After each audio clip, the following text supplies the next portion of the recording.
Well, I thought it was gonna take a couple more days, but look what came in. It's 24 inches long and I'll only need 9 inches, but it was like $1.25 more to get a 9-inch zipper.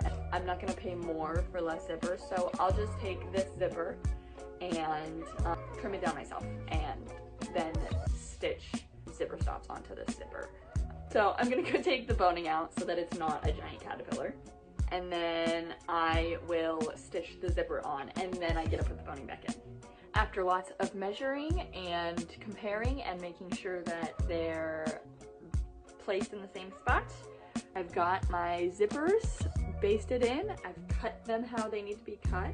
Next step, go sew them.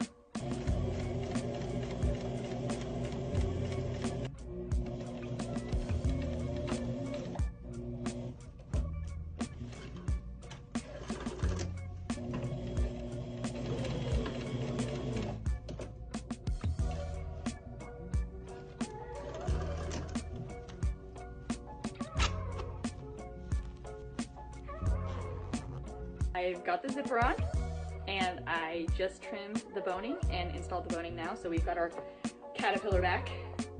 Now I'm going to baste along the top edge and bottom edge of all of the boning casings.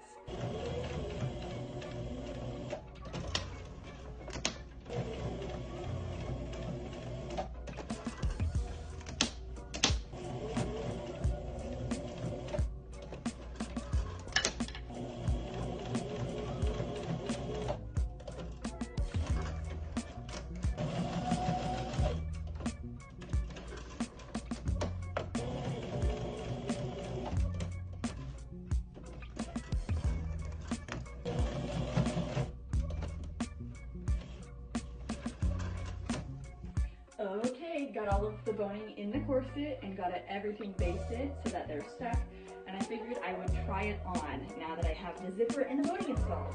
I'm in love! I've decided that I won't be doing a peplum. I love like the straight cut at the bottom. I love that finish and style on the bottom, so I'm mixing the peplum, which is only 2 pattern pieces, which means that I can just go straight to sewing my lining together and installing that. So now I'm gonna go stitch the lining and get that installed. Woo woo!